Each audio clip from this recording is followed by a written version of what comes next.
بسم اللہ الرحمن الرحیم الحمدللہ رب العالمین والصلاة والسلام علی سیدنا محمد وآلہ الطاہرین اللہم صلی علی محمد وآل محمد۔ نعم، شیخ اعظم انصاری یہاں سے استدراک کرتے ہیں کہ ہم نے اوپر بیان کیا کہ مثال بیع میں محل اجازہ فوت ہوتا ہے مالک اول جو کہ مالک اصیل ہے اس کی نسبت، اما جو ہے بالنسبہ للمالک الجدید جو کہ من باع شیئا ثم ملک کے ذریعے سے فضولی جو مالک بن گیا ہے اس کی نسبت محل فوت نہیں ہوتا ہے مثال بیع میں، ہاں تزویج میں نہیں، جیسا کہ بیان ہوا۔ نعم سے کہتے ہیں کہ ہاں لو فسخ المالک الاول نفس العقد بانشاء الفسخ بطل العقد من حینہ اجماعا۔ بلے ہاں، اگر مالک اول اصیل نفس عقد کو ہی سرے سے فسخ کرے، لیکن کس کے ذریعے سے؟ فعل کے ذریعے سے نہیں، بانشاء الفسخ، فسخ کو انشاء کرنے کے ذریعے سے، یعنی یوں کہے فسخت العقد الفضولی، عقد فضولی کو میں نے فسخ کیا لفظ کے ذریعے سے، قول کے ذریعے سے، یعنی صرف فعل منافی پر بلے اکتفا نہ کرے بلکہ قصد انشاء کرے باقاعدہ، تو ایسی صورت میں بلے بطل العقد من حینہ، حین الفسخ سے ہی کیا ہے بلے معاملہ باطل ہوگا اجماعاً۔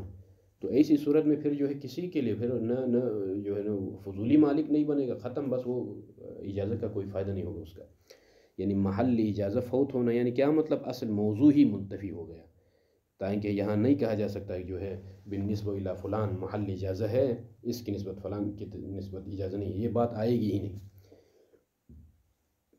اجماع ہے اس بات پر ایک، ولعموم تسلط الناس علی اموالہم، اور لوگ اپنے اموال پر تسلط ہے، قاعدہ تسلط جو کہ بقطع علاقۃ الغیر عنہا، غیر کا جو تعلق ہے میرے مال کے ساتھ اس کو میں قطع کر سکتا ہوں، بھئی میں مالک ہوں، تمہاری کیا مرضی ہے، تمہاری جو ہے بات نہیں چلے گی، میری بات چلے گی، تم نے فضولی نے جو کیا ہے وہ میں راضی نہیں ہوں، ختم۔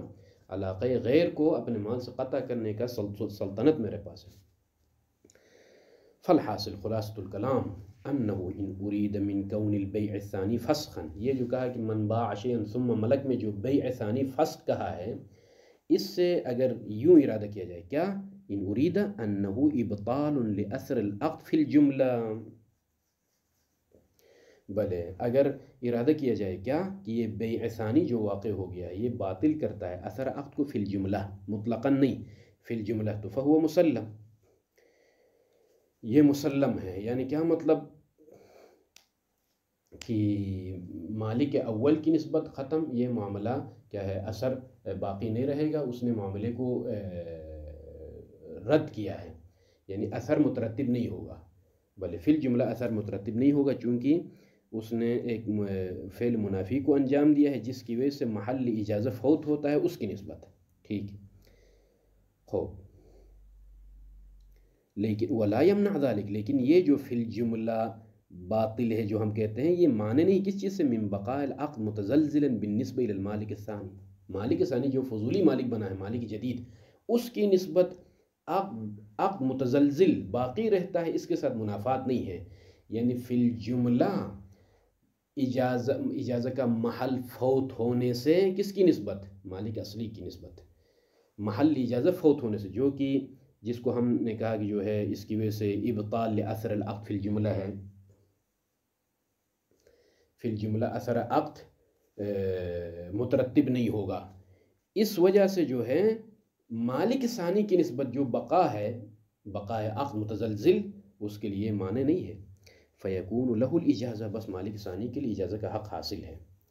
تو خلاصہ کلام اس کی وجہ یہ ہے کہ اگر ہم کہیں کہ یہ جو بیع ثانی کیا ہے فسخ ہے، کہنے سے مراد اگر یہ ہو کہ فی الجملہ عقد اول کا کوئی اثر مترتب نہیں ہوگا، عقد اول کا کوئی اثر مترتب نہیں ہوگا، تو یہ اس حد تک ہم قبول کرتے ہیں، لیکن یہ چیز منافی نہیں ہے کس چیز کے ساتھ کہ اس عقد کو باقی رکھنا حالت تزلزل میں، کب تک؟ اجازہ مالک ثانی تک، اس کے ساتھ منافات نہیں ہے، ولا يمنع ذلك بل من بقاء العقد متزلزلا بالنسبة للمالك الثاني فيكون له للمالك الثاني الإجازة وإن أريد أنه إبطال للعقد رأسا اگر کہیں کہ یہ جو بیع ثانی واقع ہو گئی ہے یہ سرے سے ہی عقد اول کو باطل کرتا ہے تو فهو ممنوع، یہ ممنوع ہے. کیوں؟ اذ لا دلیل على كونه كذلك، یعنی اذ لا دلیل على كون البيع الثاني مبطل رأسا، اس پر کوئی دلیل نہیں ہے. بھلے پھر جو ہے اس کو جو ہے کبھی کبھار رد نام دیا جاتا ہے اس بیع ثانی کو. اس کی وجہ کیا ہے؟ کہتے ہیں وہ تسمیت مثل ذلك الفعل، اس طرح کے فعل کا نام ردن فی بعض الاحیان، بعض احیان میں نام رکھنے کی وجہ کیا ہے؟ من حیث انہو، بلے من حیث انہو، اس حیثیت سے ہے کہ یہ جو فعل ہے جو کہ بیع کی صورت میں فعل انجام پایا ہے مسقط، ساقط کرنے والا ہے للعقد، عقد کو کس چیز سے؟ عن التأثیر بالنسبة الى فاعلہ، عن التأثیر بالنسبة الى فاعلہ، الى فاعل هذا الفعل. اس فعل کا نام رد رکھنے کی وجہ یہ ہے کہ یہ فعل اس عقد کو تأثیر سے ساقط کرتا ہے. یہ فعل کس شے میں تأثیر، کس کی نسبت؟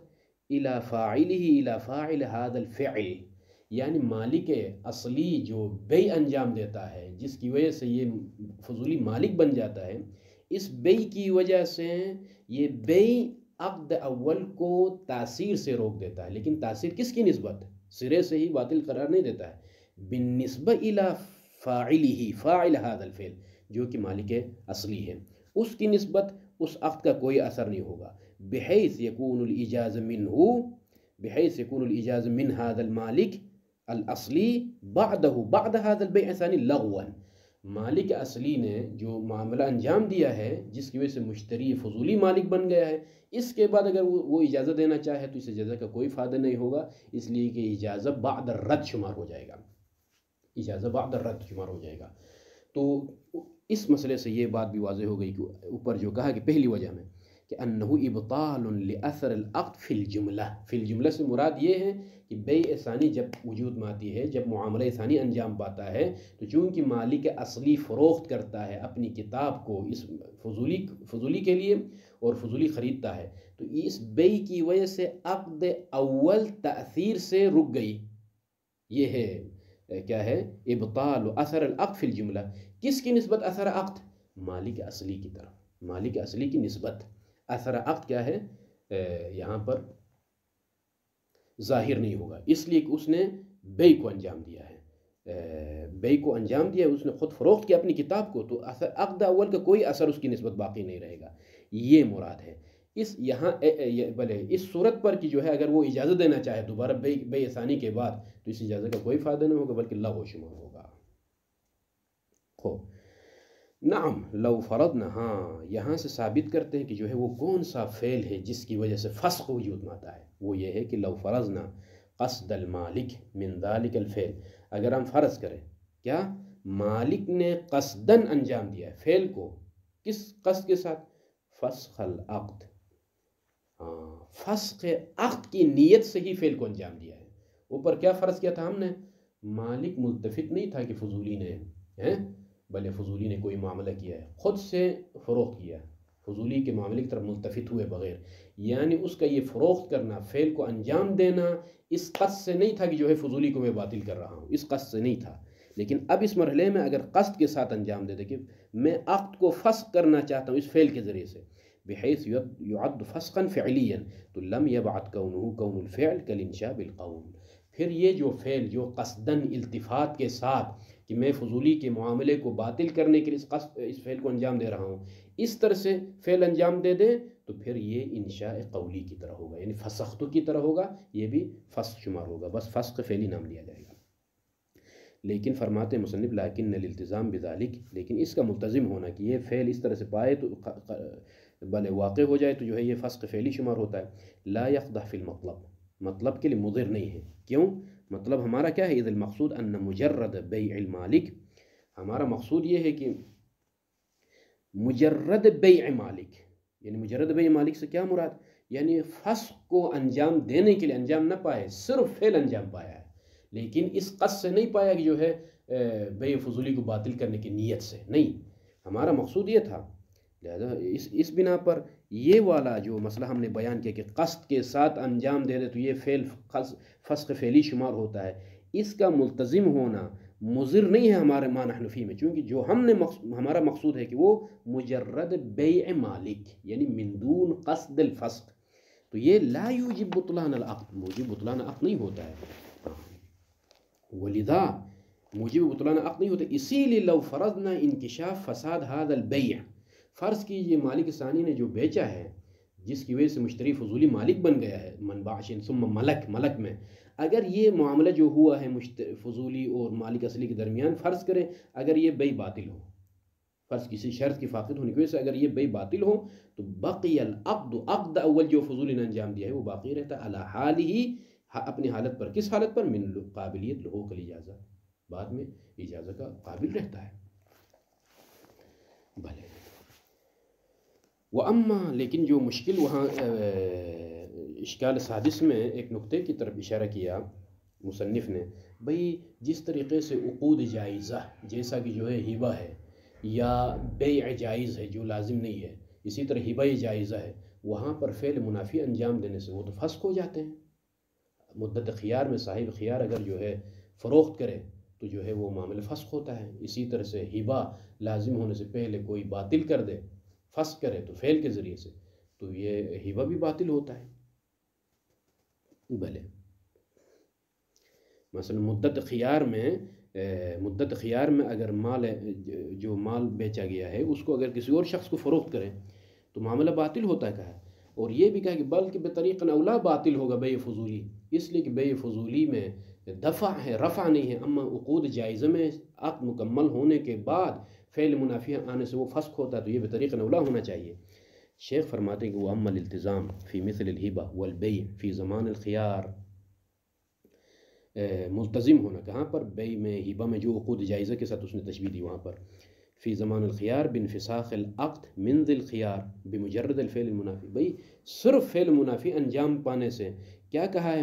زمان خیار میں عقد منفسخ ہوتا ہے کہا، صاحب خیار بانفساخ العقد من ذی الخیار، صاحب خیار بھلے فعل منافی انجام دے دیں تو جو ہے بیع باطل ہوتا ہے اور ہبہ باطل ہوتا ہے، بھلے مثلا مال کو میں نے ہبہ کیا، لازم ہونے سے پہلے ہی میں نے کیا کیا؟ اس مال موہوب کو کسی کو فروخت کیا، کہتے ہیں یہ ہبہ باطل ہوتا ہے، تو یہاں پر جو ہم ملتزم ہوئے فسخ ہونے کا وہ یہ کہ فَلِأَنَّ صِحَّةَ تصرف، اس لیے کہ مدت خیار میں تصرف کرنا، ٹھیک ہے کہ نہیں، مال میں، اسی طرح سے اور مال موہوب میں تصرف کرنا، یہ تصرف المنافی، تصرف منافی، جو کہ تصرف منافی کس کے ساتھ؟ منافی للعقد، ٹھیک ہے، منافی لصحت العقد، صحت عقد کے ساتھ منافی فعل انجام پانا، یہ یتوقف علی فسخ العقد، ہاں منافی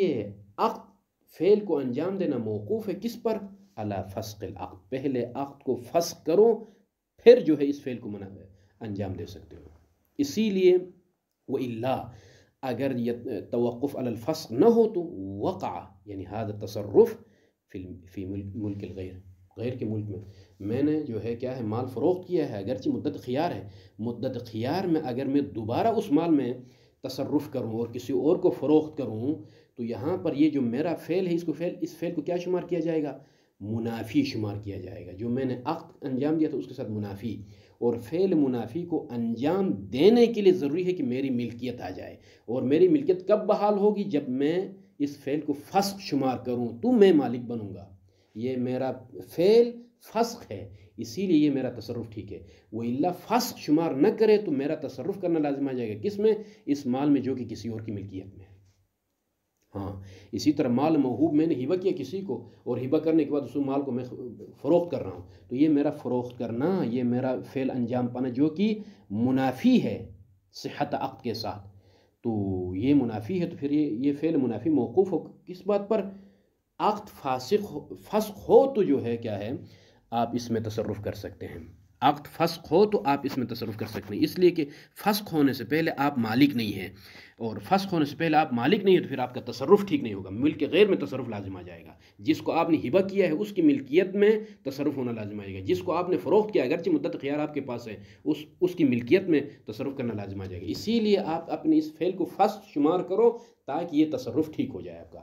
اما بخلاف ما نحن فی، اما ما نحن فی میں من باع شیئا ثم ملک میں جو مالک اصلی مشتری بل عفوا مالک اصلی بائع فضولی کو فروخت کر رہا ہے اپنا مال، فإن تصرف المالک فی ماله المبیع فضولا صحیح، مالک اصلی کا تصرف کرنا اپنے اس مبیع میں، اپنے اس مال میں جس کو فروخت کیا گیا ہے فضولاً، اس کا یہ تصرف صحیح ہے فی نفسه لوقوعه فی ملکی، اس لیے کہ تصرف اس کی ملکیت میں واقع ہو رہا ہے۔ فلا يتوقف على فسخه تصرف المالک الاصیل فی المال المبیع لا يتوقف على فسخ العقد، غایت الامر انه اذا تصرف فات محل الاجازہ، تصرف کرے تو محل اجازہ فوت ہوگا، بس ختم عقد بلے سرے سے باطل شمار نہیں ہوتا ہے۔ ومن ذلك، اس فرق سے یظہر ما فی قولہ، یہ جو فرق ہم نے بیان کیا کہ ہم کیوں وہاں پر عقود جائزہ میں جو ہے فسخ کے قائل ہے اور یہاں فسخ کے قائل نہیں ہے، یہ ظاہر ہوتا ہے ما فی قولہ رحمہ اللہ، بلے تستری کے اس قول میں جو کچھ بیماری ہے، جو کمزوری ہے، وہ ظاہر ہوتی ہے۔ وہ کون سی؟ وہ بالجملہ جو اس نے کہا تھا وہاں پر حکم عقد الفضول حکم سائر العقود الجائز بل اولا کہا تھا، اس میں جو کمزوری ہے یہ بات ظاہر ہو گئی۔ کیوں؟ فإن قیاس العقد المتزلزل من حیث الحدوث، جو کہ فضولی ہے، فضولی جو کہ عقد متزلزل ہے من حیث الحدوث، اصل حدوث میں ہی متزلزل ہے، یعنی حدوث میں ہی متزلزل ہے، یعنی کیا مطلب؟ ابھی تک عقد مکمل نہیں ہوئی ہے، اجازہ آنے تک یہ متزلزل ہے۔ من حیث الحدوث، اس کو قیاس کرنا علی المتزلزل من حیث البقاء، عقود جائزہ کیا ہے؟ من حیث الحدوث متزلزل نہیں ہے، من حیث البقاء متزلزل ہے، ان پر قیاس کرنا قیاس مع الفارق ہے، فضلا عن دعوی الاولویہ، یہ خود قیاس ہی درست نہیں ہے تو پھر آپ کہاں سے اولویت کا دعویٰ کرتے ہیں کہ وہاں دفع ہے، یہاں کیا ہے فضولی میں دفع ہے اور جو ہے عقود جائزہ میں رفع ہے، تو یہ دفع میں جو ہے توڑنا فسخ کرنا اولا، یہ اولویت کی بات تب آئے گی جب یہ قیاس درست ہو۔ وسيجيء مزيد بيان لذلك في بيان ما يتحقق به الراد۔ السابع يأتي الكلام صلى الله على محمد وآله الطاهرين۔ أعوذ بالله من الشيطان الرجيم، بسم الله الرحمن الرحيم، الحمد لله رب العالمين، والصلاة والسلام على سيدنا محمد وآله الطاهرين، اللهم صل على محمد وآل محمد۔ السابع الأخبار المستفيضة الحاكية لنهي النبي صلى الله عليه وآله عن بيع ما ليس عندك۔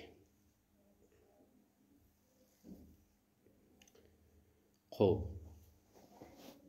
اشکال سابع ما نحن فی پر، ما نحن فی مسئلہ من باع شیئا لنفسه ثم ملک ثم اجاز، تو یہ آخری اشکال ہے۔ اشکال کا خلاصہ اس طرح سے ہے کہ استفادہ کی حد تک روایات ہم تک پہنچی ہے جو یہ حکایت کرتی ہیں کہ نبی اعظم نے منع کیا ہے عن بیع ما لیس عندک، عن بیع ما لیس عندک، جو تمہارے پاس نہیں ہے، یعنی جو تمہاری ملکیت میں نہیں ہے، جو تمہارے تحت سلطہ نہیں ہے، اس کو مت بیچو۔ مستدل اس طرح سے استدلال کرتا ہے کہ فإن النهي فيها في هذه الروايات أو الأخبار إما لفساد البيع المذكور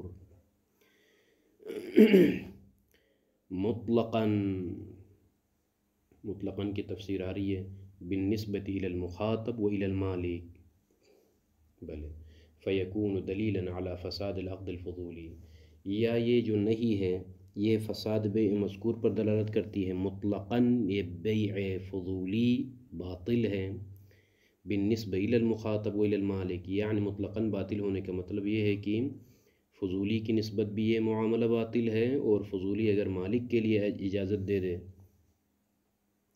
تو مالک اگر فضولی کو اجازت دے دے تب بھی اجازت مالک کے باوجود یہ معاملہ صحیح نہیں ہو سکتا ہے۔ فیکون، بس یہ دلیل ہوگی کس بات پر؟ علی فساد العقد الفضولی مطلقاً سواء لنفسه او للمالک، دوسرا احتمال یہ ہو سکتا ہے کہ وہ اما لبیان فسادہ بالنسبہ الی المخاطب خاصتاً، یا یہ کہ یہ نہیں دلالت کرتی ہے کہ یہ بیع فضولی فاسد ہے بالنسبہ الی المخاطب، یعنی بالنسبہ الی الفضولی. لا تبع میں جو مخاطب ہے جو کہ فضولی ہے، وہی فضولی کے لیے ہی معاملہ نہیں ہو سکتا ہے. کما استظہرناہ سابقاً، جیسا کہ پہلے تفصیل سے یہ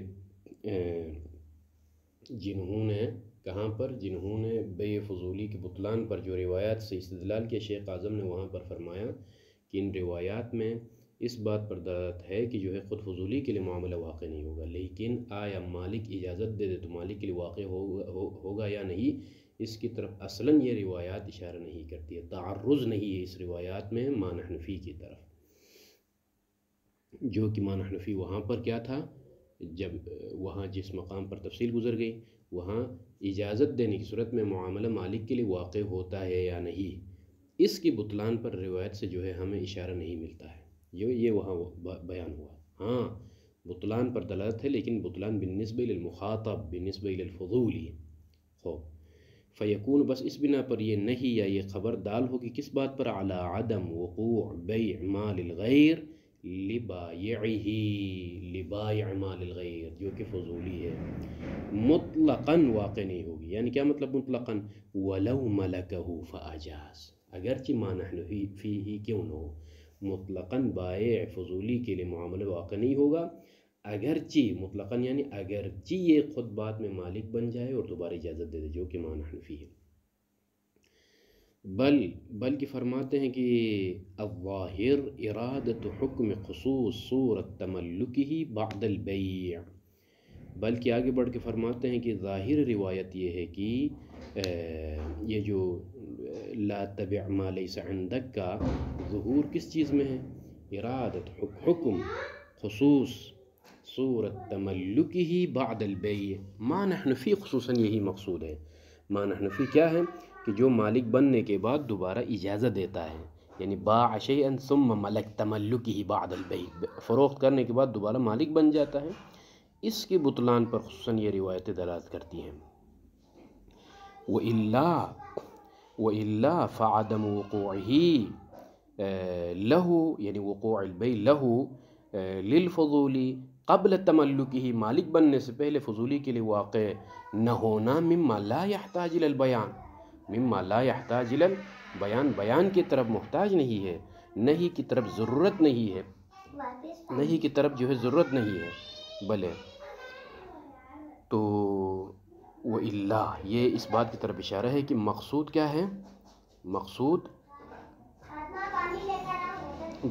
مقصود یہاں پر وَلَوْ مَلَكَهُ فَأَجَازَ کے بعد فرماتے ہیں کہ بل الظاہر ارادت حکم خصوص صورت تملکہ، یہی صورت جو کہ معنی حنفی والی صورت ہے یہ مقصود ہے، جو کہ نہیں فرمائی ہے،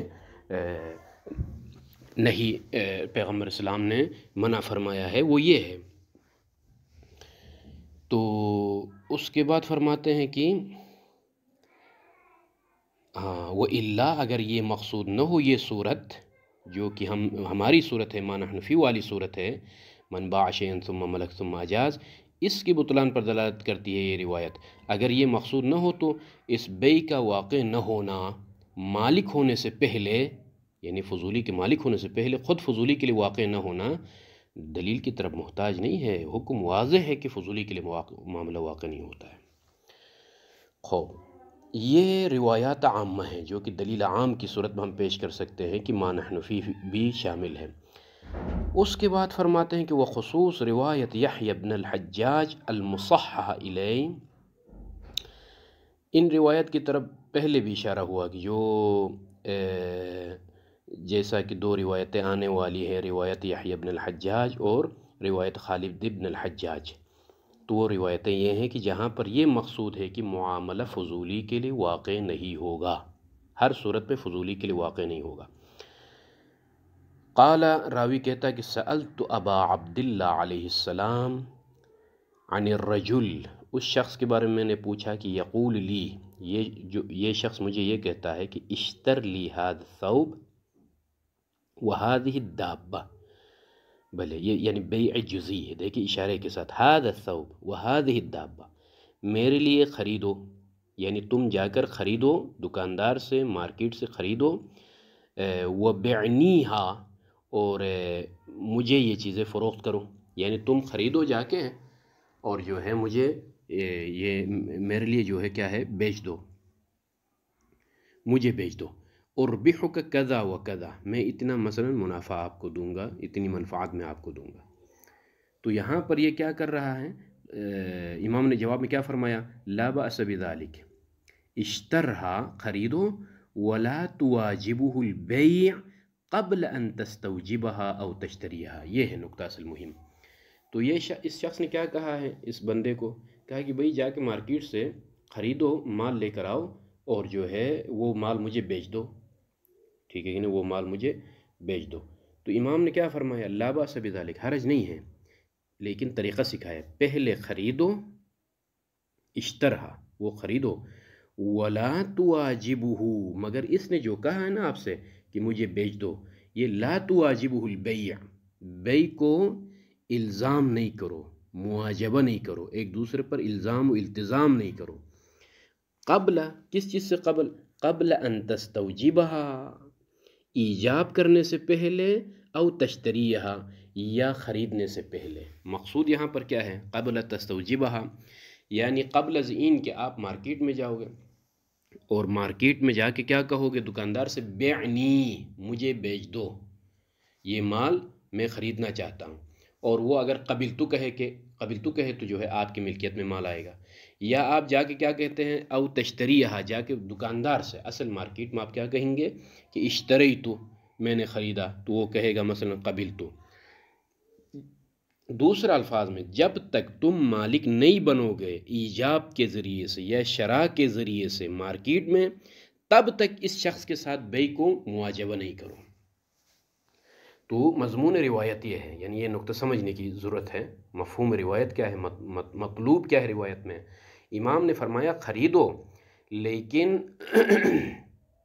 اس شخص نے جو آپ کو کہا کہ جو ہے بیعنی، وہ مال خرید کے لا کے مجھے بیچ دو، یہ جو مجھے بیچ دو کہا ہے، یہ معاملہ الزامی نہیں کرو، قبل از این کہ تم جا کے مارکیٹ سے خرید کر ایجاب کر کے یا شراء کر کے، ایجاب یعنی کیا مطلب، بیعنی کہہ کر آپ ایجاب کو مقدم کریں گے تو وہ قبول کریں گے، یا جو ہے آپ جو ہے قبول کو مقدم کرتے ہیں، یعنی شراء کو مقدم کرتے ہیں، اشتریتو او تشتریہا، مثلا اشتریتو کہیں، اگر وہ کہے مثلا بعد میں بعتو۔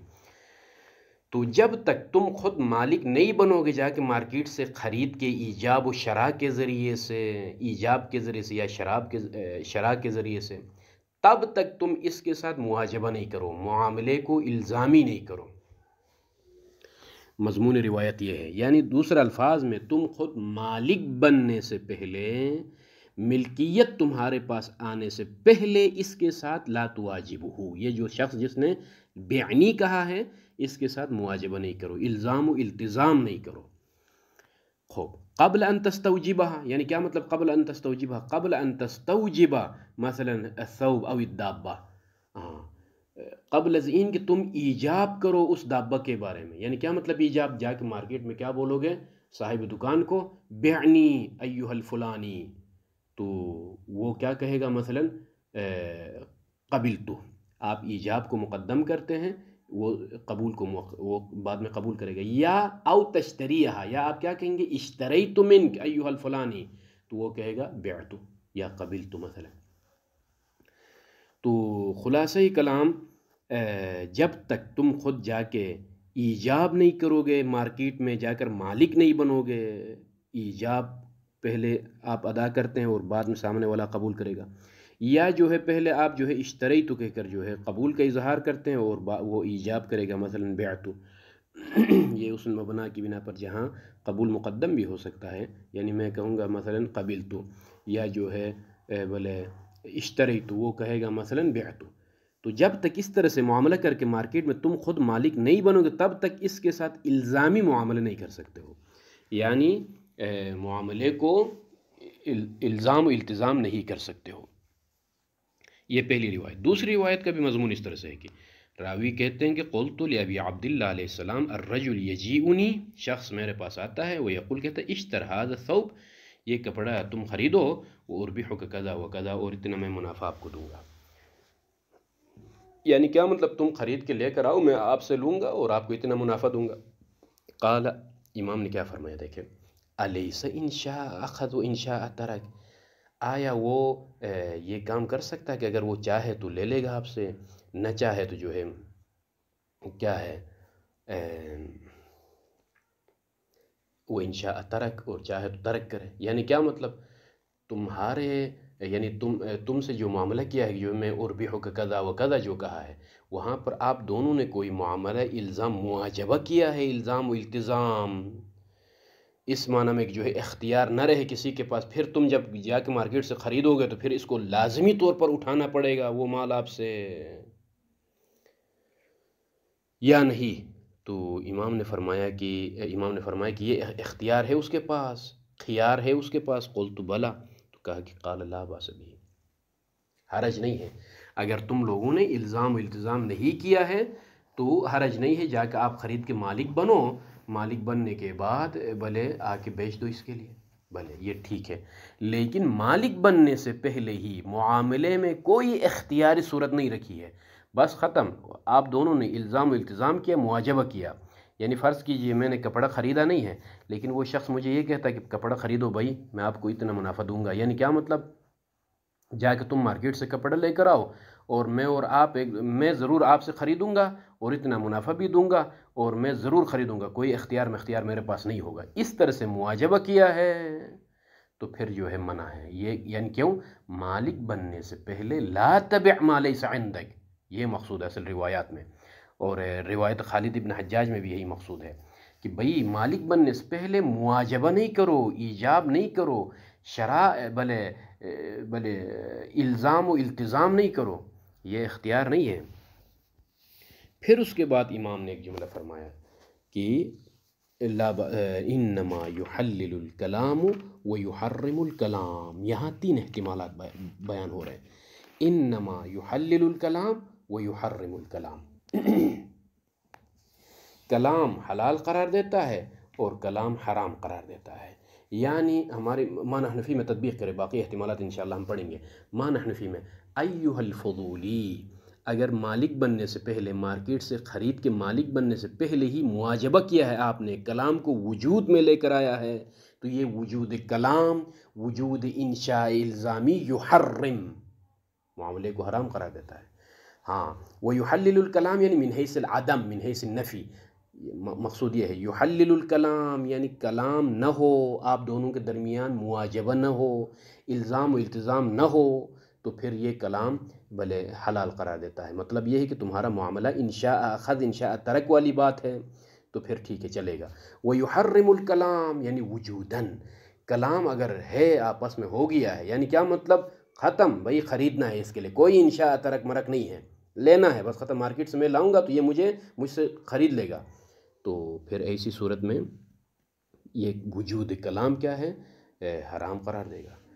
بناءً، اسی لیے کہتے ہیں کہ اس میں کئی احتمالات ہیں. یحلل الکلام یحرم الکلام سے مراد کیا ہے؟ کئی احتمالات ہیں. پہلا احتمال بناءً علی ان المراد بالکلام، کلام سے کیا مراد ہے؟ عقد البیع، عقد بیع ہے، ٹھیک، عقد بیع فضولی ہے. اب آ جائے فیحلل، تو یہ عقد بیع حلال قرار دے گی. یعنی کیا مطلب؟ نفیاً من حیث النفی، یعنی فضولی نے اگر کلام کو انجام نہیں دیا ہے، یعنی کیا مطلب؟ عقد بیع کو انجام نہیں دیا ہے، مالک بننے سے پہلے الزام و التزام نہیں کیا ہے، تو پھر ٹھیک ہے، یحلل یعنی یہ معاملہ حلال ہے. امام نے جیسا کہ فرمایا انشاء اخذ انشاء ترک، تو نعم کہا تو بلا، کوئی مسئلہ نہیں.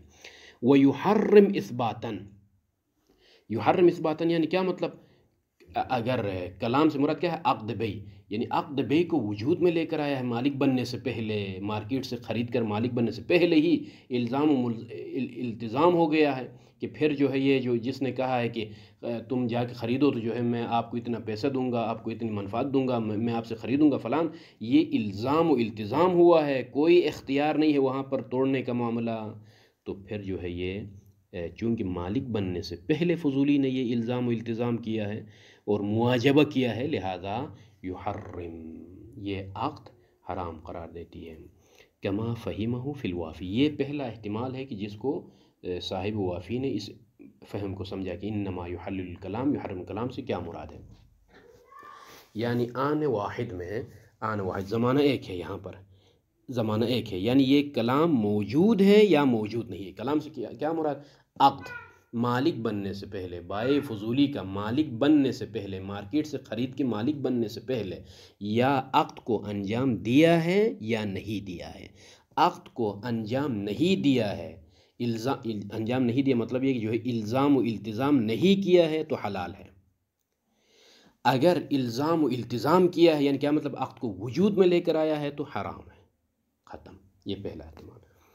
او یحلل، یعنی یحلل الکلام مطلب کیا ہے؟ اذا وقع بعد الاشتراء. ہاں، یحلل الکلام، ابھی زمانہ الگ الگ ہے. یحلل الکلام یعنی کیا مطلب؟ یہ کلام حلال قرار دیتا ہے. مطلب یہ ہے کہ مارکیٹ سے خریدنے کے بعد، خود مالک بننے کے بعد فروخت کیا ہے تو ٹھیک ہے بھائی، کوئی مشکل نہیں ہے. یحلل. ویحرم اذا وقع قبلہ، لیکن یہی کلام اگر قبل الاشتراء، مارکیٹ سے جا کے خرید کر خود مالک بننے سے پہلے اگر جو ہے اس نے یہ کام کیا ہے تو یحرم. یہ دوسرا احتمال. او تیسرا احتمال، ان الکلام الواقع قبل الاشتراء، یعنی قبل الاشتراء یعنی کیا مطلب؟ مارکیٹ سے خرید کے مالک بننے سے پہلے جو کلام کیا ہے، جو عقد کیا ہے، یحرم اذا كان بعنوان العقد الملزم. بعنوان عقد ملزم یعنی کیا مطلب؟ کوئی خیار میار نہ ہو، انشاء ترک والی بات نہ ہو، الزام کے طور پر. وَيُحَلِّلُ إِذَا كَانَ عَلَى وَجْهِ الْمُسَاوَمَةِ وَالْمُرَاضَاتِ، لیکن یہی کلام الزامی صورت میں نہیں ہے بلکہ مساومہ اور مرادات ہے، رضا کی بنا پر.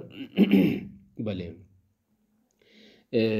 ایک وعدہ ہے بس، ختم. اس میں التزام نہیں ہے کہ رضا کی بنا پر، کوئی الزام کی بنا پر نہیں، خوشی کی بنا پر، مساوات کی بنا پر اگر یہ کام انجام پا رہا ہے تو پھر حرج نہیں ہے. یہ تین احتمالات ہیں. خوب. وہ صحیح ہے، تو ابھی تک روایات کا تسلسل جاری ہے کہ جن کے ذریعے سے بطلان پر، معنی حنفی کے بطلان پر اعتراض کیا ہے. صحیحی محمد ابن مسلم کیا ہے؟ سألتہ عن رجل اتاہ رجل، ایک شخص کے بارے میں نے پوچھا جس کے پاس دوسرا کوئی شخص آتا ہے. فقال لہو، اور اسے کیا کہتا ہے؟ ابتاع لی متاعا لعلی اشتریہ منک، تم کوئی متاع، کوئی مال خریدو، لعلی شاید میں آپ سے وہ خریدوں، منک بنقد او نصیحت، نقدن یا نصیحتن آپ سے خریدوں گا. یعنی کہتا ہے کہ بھئی مثلا فلان ملک آپ جا رہے ہیں تو وہاں سے کوئی میرے لیے مال خریدو اور جو ہے میں انشاءاللہ آپ سے خریدوں گا. ابتاع لی یعنی اشتر لی، بلے ابتاع بمعنی شراء، میرے لیے کوئی مال خریدو. یعنی کیا مطلب؟ یعنی تم خود خریدو جا کے ہیں، اور جب آپ لے کر آئیں گے تو انشاءاللہ میں آپ سے خریدوں گا، اس طرح سے. تو فابتاعہ الرجل من اجلہ، اس کی خاطر اس نے کوئی چیز خریدی ہے. قال، امام نے فرمایا، لیس بہ بأس، حرج نہیں ہے. اب یہ جب جا کے خریدے گا نا، حرج نہیں ہے. اس شخص سے جب خریدے گا تو حرج نہیں ہے. کیوں؟ انما یشتریہ، اس لیے کہ یہ جو دوسرا شخص خرید رہا ہے اس شخص اول سے، منہ، اس شخص سے، بعد ما یملکہ، اس شخص اول کی ملکیت میں آنے کے بعد یہ خرید رہا ہے اس سے. یعنی کیا مطلب؟ پہلے معاجبہ کے طور پر انجام نہیں پایا معاملہ.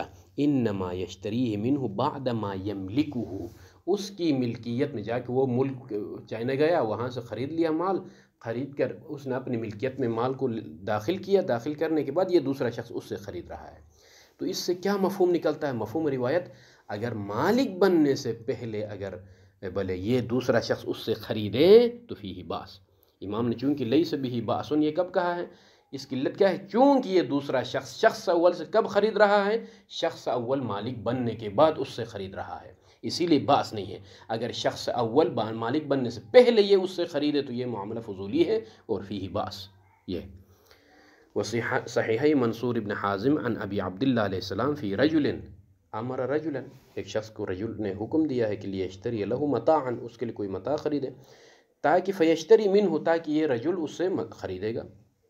قال لا باس بذلک، حرج نہیں ہے، لیکن کیوں؟ انما البیع بعد ما یشتری، اس لیے کہ بے کب واقع ہو رہی ہے رجل ثانی اور رجل اول کے درمیان؟ رجل ثانی کب خرید رہا ہے؟ بعد ما یشتری ہی، رجل اول جا کے خریدتا ہے تب یہ رجل ثانی اس سے لے لیتا ہے۔ یعنی کیا مطلب؟ اگر خریدنے سے پہلے، مفہوم، خریدنے سے پہلے، مالک بننے سے پہلے اگر یہ خرید رہا ہے اس سے، تو یہ معاملہ باطل ہے۔ وصحيحة معاوية بن عمار قال سألت أبا عبد الله علیہ السلام يجيئني الرجل فيطلب بيع الحرير، شخص میرے پاس آتا ہے اور مجھ سے طلب کرتا ہے کہ حریر کو میرے لیے حریر فروخت کرو مجھے، وليس عندي شيء، اور میرے پاس کوئی چیز نہیں ہے، فيقاولني علي وأقاوله في الربح، بلے وأقاوله في الربح والأجل حتى نجتمع على شيء، ہاں میرے پاس وہ حریر نہیں ہے تو ابھی اس کو میں فروخت نہیں کر سکتا ہوں، لیکن ہم دونوں وہ میرے ساتھ اتفاق کرتا ہے، فیقاولنی علیہ علی بیع الحریر، بیع حریر پر اتفاق کرتا ہے وہ میرے ساتھ، اور میں بھی اس کے بعد اس اتفاق کرتا ہوں ربح پر والاجل اور مدت وغیرہ، حتی نجتمع علی شیء، ثم اذهب، پھر میں جا رہا ہوں خریدنے کے لیے اشتری الحریر، پھر جا کے میں مارکیٹ سے حریر لے کر آتا ہوں، فادعوه الی، پھر میں اس کو بلاتا ہوں، بلا کے کہتا ہوں، فقال، ہاں عفوا، میں اس کو بلاتا ہوں، یعنی میرے پاس وہ کہتا ہے کہ جو ہے بھائی حریر ہے، میں خریدنا چاہتا ہوں، تو آپ بیچو حریر تو میرے پاس نہیں ہے، تو ہم دونوں اتفاق کرتے ہیں وقت پر، ربح پر، اور میں جا کے جو ہے مارکیٹ سے حریر لے کر آتا ہوں، یا کسی ملک میں جا رہا ہوں وہاں سے وہ مال لے کر آتا ہوں، تو یہ معاملہ ٹھیک ہے، یہ کاروبار ٹھیک ہے اس شخص کے ساتھ اس طرح سے؟ تو وہ جب مجھ سے کہتا ہے کہ آپ لاؤ تو میں آپ سے خریدوں گا، تو فقال، تو امام نے فرمایا، ارأیت ان وجد مبیعا هو احب الیہ مما عندک، امام دیکھیں الزام اور التزام ہے یا نہیں، اس کی طرف اشارہ کرتے ہیں، کہتے ہیں کہ اگر معاجبہ کیا ہے مالک بننے سے پہلے، یعنی تم نے حریر خریدنے سے پہلے ہی اس کے ساتھ الزام و التزام ہے، اس کے پاس کوئی خیار کی صورت نہیں رہتی ہے، تو معاملہ فیہ باس، حرج ہے، مشکل ہے۔ اگر معاجبہ نہیں ہے، اختیار موجود، انشاء ترک والی بات ہے، تو حرج نہیں ہے، مشکل نہیں ہے، انما یحلل الکلام یحرم الکلام، جیسے گزر گیا۔ اس مضمون کو امام اس انداز میں، اس تعبیر کے ساتھ ادا کرتے ہیں کہ فرماتے ہیں کہ ان وجد مبیعا، کیا تمہارا کیا خیال ہے اگر وہ پائے مبیع، ایک مال جس کو بیچا جا رہا ہے، وہ احب الیہ مما عندک، جو آپ لے کر آئے ہو اس سے زیادہ کوئی اچھی چیز آپ کے پاس جو اس کو پسند آ جائے، یعنی حریر کہا تھا مثلا جو ہے، اب جو ہے آپ اور اموال بھی لے کر آئے ہیں، تو وہ حریر چھوڑ کے کوئی اور مال خریدنا چاہ رہا ہے آپ سے، تو ایستطیع ان ینصرف الیہ ویدعک، ہاں، کہ آیا یہاں پر وہ صلاحیت رکھتا ہے، اس کے پاس یہ استطاعت ہے، اختیار ہے کہ وہ آپ کو چھوڑ دے، آپ سے وہ مال نہ خریدے اور منصرف ہو جائے اس مبیع کی طرف جس کو اس نے پسند کیا، جو اس کے پاس محبوب ہے، او وجد انت ذالک، ہاں، یا آپ خود یہ کام کر سکتے ہیں، اتستطیع ان تنصرف عنہ، یعنی آپ خود مثلا کوئی اور چیز پسند آ جائے مثلا، ہاں، تو آپ اس کے لیے وہ حریر نہ خریدیں، وتدعہ، اور اس شخص کو چھوڑے جس نے کہا تھا کہ حریر خریدو، یعنی آپ کے پاس اختیار ہے کہ ملک جا کے وہ حریر نہ خریدیں، آپ جو ہے اس کے ساتھ مخالفت کریں، آپ اپنی مرضی کے ساتھ مطابق چلے، تو قال لا باس، حرج نہیں ہے۔ تو یہاں پر بھی آپ دیکھ رہے ہیں کہ جو ہے اگر یہ اختیار ہے تو یہ جو ہے پھر وہاں پر کیا ہے، معاملہ ٹھیک ہے۔ اگر یہ اختیار نہیں ہے، الزام کیا ہے، عقد کو انجام دیا ہے، مالک بننے سے پہلے آپ لوگوں نے آپس میں باقاعدہ الزام و التزام کیا ہے، تو پھر فیہ باس۔ شیخ فرماتے ہیں کہ یہ دلائل آپ ملاحظہ کر رہے ہیں کہ ولا يخفى ظهور هذه الاخبار، ان اخبار کا نتیجہ من حيث المورد في بعضها ومن حيث التعلیل في بعضها الاخر، بعض میں خود مورد ہی ایسی ہے، جیسا کہ جو ہے روایت خالد ابن حجاج میں آپ دیکھ رہے ہیں کہ جو ہے خود مورد ہی ایسا کہ جو ہے بھائی مالک بننے سے پہلے بھائی کو انجام نہیں دے دو، مالک بننے سے پہلے الزام و التزام نہیں کرو کسی کے ساتھ معاملے کو۔ خوب بعض میں مفہوم کے لحاظ سے آپ لوگوں نے ملاحظہ کیا کہ جو ہے انما یشتریہ منہ بعد ما یملکہ، بلے، یا جو ہے لا باس بذلک انما البیع بعد ما یشتریہ، تو یہاں کیا ہے وفی بعضها بل من حیث المورد فی بعضها ومن حیث التعلیل فی بعضها الآخر، بعض میں تعلیل بیان ہوئی ہے کہ کیوں حرج نہیں ہے، اس لیے کہ انما یشتریہ مثلا بعدما یملکہ. تو شیخ فرماتے ہیں کہ یہ روایتیں کیا ہیں، ظہور ہے فی عدم صحت البیع قبل الاشتراء، یعنی خریدنے سے پہلے بیع کو انجام نہیں دے دو، مالک بننے سے پہلے بیع کو انجام نہیں دے دو ایھا الفضولی. وَأَنَّهُ يُشْتَرَطْ فِي الْبَيْعِ الثَّانِي، بیع ثانی یعنی کیا مطلب، جو بائع فضولی انجام دے رہا ہے،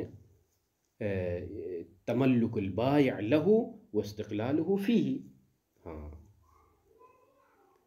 تو تملک البائع له، اس مبیع کو جو ہے کیا ہے، چونکہ بیع ثانی سے مراد کیا ہے، چونکہ بیع اول میں جا کے وہ خود خریدے گا، مالک بنے گا. ہاں اور بیع ثانی میں کیا ہے، تملک البائع له یعنی المبیع، بیچنے والا اس مبیع کا مالک ہو، وہ استقلالہ فیہ اور وہ بائع مستقل ہو اس چیز میں.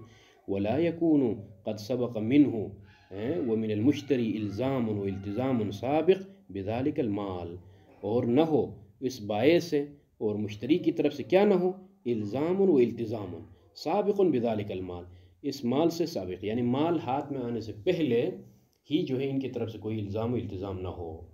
تو یہاں پر اندازہ ہوتا ہے کہ مالک بننے سے پہلے، ملکیت میں مال آنے سے پہلے تم معاملہ نہیں کر سکتے ہو. تو معاملے کو انجام دینے کے لیے مالک ہونا ضروری ہے اور تصرف کے لحاظ سے مستقل ہونا ضروری ہے. یہاں تک کہ اشکال تمام ہو رہا ہے. اب یہاں سے آگے والجواب عن العمومات، عمومات سے الگ جواب دیں گے جو کہ لا تبع ما لیس عندک. اس کے بعد جو خصوص روایت ہے حجاج ابن خالد، خصوص روایات سے جواب الگ ہوگا. یہ انشاءاللہ تعالی آنے والے درس میں جواب کی طرف اشارہ کیا جائے گا. وصلی اللہ علی محمد وآلہ الطاہرین.